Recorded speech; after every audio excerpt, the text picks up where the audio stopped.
스토리텔러 김 작가의 텔러 여러분 안녕하십니까? 재미있는 이야기 속에서 의미를 찾아 우리가 함께 소통하며 성장하는 채널 스토리텔러 김 작가입니다. 전 세계 경영석학과 리딩 언론이 극찬한 필독 경영서, 성공에 대한 혁명적 담론, 신화를 뒤집는 깊이 있는 통찰. 이 아웃라이어라는 책을 수식하는 문구입니다. 저도 썸네일로 이러한 문장을 사용하기는 했습니다만 문득 출판사의 마케팅이 아주 잘한다라는 생각이 불현듯 들었습니다. 물론 저는 이러한 수식어에 동의합니다. 무엇보다 재미있는 책이라고 저는 또 덧붙이고 싶습니다. 이 책이 재미있는 이유는 말콤 글래드웰이 글을 재미있게 잘 써서이기도 하지만 이 책의 실질적인 사례를 구체적으로 열거하고 있어서 재미가 있습니다. 특히 중국, 한국 등의 벼농사에 대해서 또 1997년 대한항공 항공기 괌 추락 사고 등 우리나라에 유관된 예를 들고 있어서 더 집중적으로 재미있게 읽을 수 있었습니다. 먼저 이 책의 저자 말콤 글래드웰에 대해서 알아보도록 하겠습니다. 1963년 영국에서 태어났으며 캐나다 토론토 대학에서 역사학을 전공했다고 합니다. 역사학을 전공했군요. 역사학 하면 예루살렘 히브리 대학교의 역사학 교수 유발 하라리가 생각이 납니다. 유발 하라리의 사피엔스라는 책이 머리에 떠오르네요. 그리고 토론토 대학 하면 토론토 대학교의 심리학과 교수 조던 피터슨이 생각이 납니다. 12가지 인생의 법칙이라는 책을 쓴 저자지요. 유발 하라리나 그 조던 피터슨 교수의 책들은 모두 의미 있고 재미있는 책들입니다. 갑자기 연상되는 생각들이 떠올라서 잠시 말씀을 드렸고요.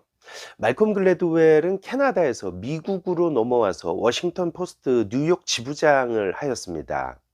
책을 읽다 보면 알 수 있는데요. 말콤 글래드웰에게는 매력이 있습니다. 우선 그는 참신합니다. 사물이나 어떤 현상을 대하는 새로운 패러다임을 제시해주고 있습니다. 그리고 그에게는 왠지 모를 친근함이 느껴지는데요. 아마 폭탄 맞은 헤어스타일 때문인 것 같기도 합니다. 아무래도 그가 전통적인 백인이 아니라 자메이카의 흑인 혈통을 가지고 있어서 더 친근한지 모르겠습니다. 말콤 글래드웰은 아웃라이어 말고도 티핑 포인트, 블링크, 다윗과 골리앗 등 여러 책들이 있는데요. 다음 기회가 될 때 말콤 글래드웰의 다른 책들도 소개를 할 수 있도록 하겠습니다. 다른 책들도 우리의 일반적인 생각을 뛰어넘는 통찰이 있는 아주 좋은 책들입니다. 이 책의 제목인 아웃라이어라는 단어의 사전적 의미부터 알아보도록 하겠습니다. 아웃라이어는 본체에서 분리되거나 따로 분류되어 있는 물건, 표본 중 다른 대상들과 확연히 구분되는 통계적 관측지. 이 책에서 사용되는 아웃라이어의 의미는 보통 사람들의 범주를 벗어난 성공을 이룬 사람을 지칭하고 있습니다. 우리가 일반적으로 큰 성공을 한 사람들은 어떤 사람이라고 생각을 하나요? 천재적인 머리를 가지고 있거나 특별한 재능을 타고났다라고 생각하는 경우가 많을 것입니다. 그러나 말콤 글래드웰은 성공의 새로운 패러다임을 이 책에서 제시하고 있는데요. 자, 그러면 말콤 글래드웰이 주장하는 아웃라이어는 어떤 사람들인지 책 속으로 들어가 보도록 하겠습니다. 이 책의 구성은 1부와 2부로 나누어져 있습니다. 1부는 오퍼튜니티, 기회입니다. 그리고 2부는 레거시, 문화로 구성되어 있습니다. 목차를 큰 틀에서 오퍼튜니티와 레거시로 만들었다는 것은 사실 성공을 하기 위한 조건에 이 오퍼튜니티와 레거시가 아주 중요하다는 것을 우리는 눈치챌 수 있습니다.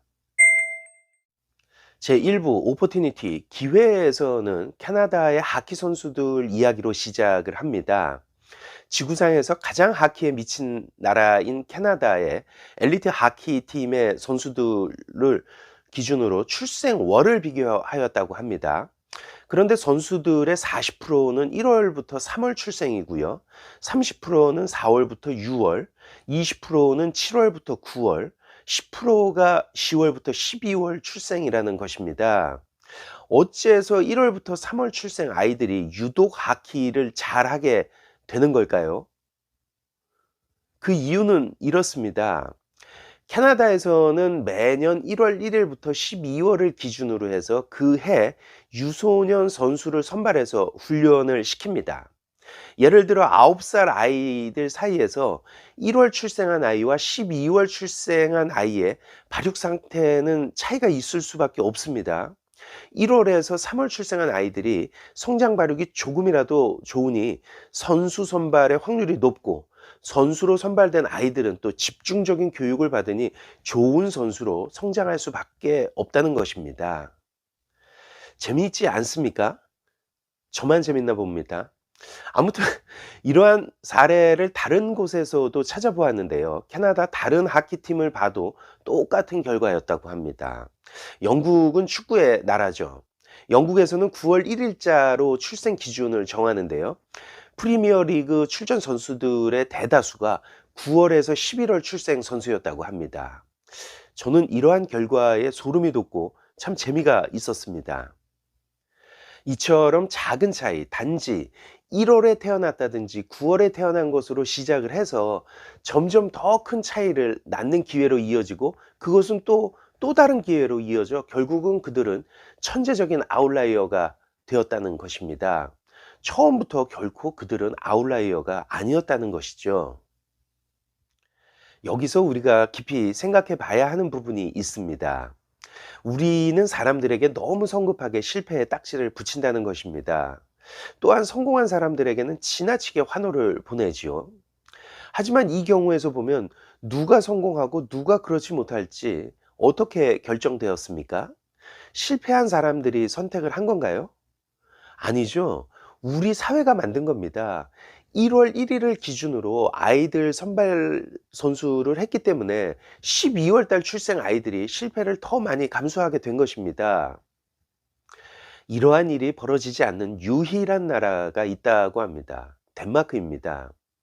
덴마크는 국가 차원에서 10살이 되기 전까지는 아이들의 능력에 따라 분류하지 않는 교육을 정책적으로 펼치고 있다라고 합니다. 이처럼 어떤 형태로든 제도적인 사회 시스템을 개선할 필요가 있다라고 말콤 글래드웰은 이야기하고 있습니다. 전 세계 심리학자들이 한 세대에 걸쳐 질문에 대해 토론을 했다고 합니다. 그 질문은 바로 타고난 재능이 있는가? 라는 것입니다. 당연히 대다수의 사람들이 그렇다라고 답을 한다고 합니다. 1월에 태어난 모든 하키 선수가 프로 레벨에 도달하는 것은 아니니까요. 성공의 공식은 재능 더하기 연습입니다. 그런데 말입니다. 심리학자들이 재능 있는 이들의 경력을 관찰하면 할수록 타고난 재능의 역할은 줄어들고 연습이 하는 역할은 커진다는 것입니다. 심리학자들이 바이올리니스트 세 그룹으로 나누어서 실험을 했다고 하는데요. 결과만 말씀드리면 처음에는 수준이 각각 달랐지만 결국에는 연습 시간에 따라서 성과가 나타난다는 것입니다. 최고 중에 최고는 그냥 열심히 하는 게 아니라 훨씬 열심히 한다는 것입니다. 어떠한 분야에서든 연구를 거듭하면 할수록 이는 더 확실해진다고 하는데요. 진정한 전문가가 되기 위해서는 1만 시간의 노력이 필요하다는 것입니다. 1만 시간은 하루에 3시간, 일주일에 20시간씩 10년을 연습해야 하는 시간입니다. 물론 이 수치는 분야에 따라서 또 집중도에 따라서 분명히 달라질 것입니다. 음악의 신동이라고 불리는 모차르트의 경우도 6살에 작곡을 시작했다라고 알려져 있지만 그의 위대한 작품들은 20여 년이 지나면서부터라고 합니다.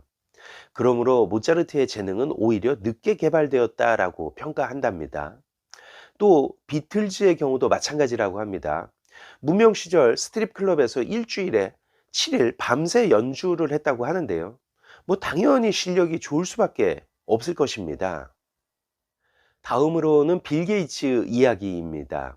빌 게이츠의 아버지는 부자 변호사였고요. 어머니는 잘 나가는 은행가의 딸이었습니다. 그래서 1968년 고등학교 시절부터 그 비싼 컴퓨터 사용료를 내고 프로그래밍을 할 수 있었죠. 그리고 집에서 가까운 워싱턴 대학에서 심야 시간에 컴퓨터를 사용할 수 있는 기회를 얻었고요. 또 고등학교 수업에서 벗어나 프로그래밍에 매진할 수 있는 특혜를 받았습니다. 이러한 등등의 행운이 이어져서 세계적인 마이크로소프트 회사를 만들 수 있었던 것입니다.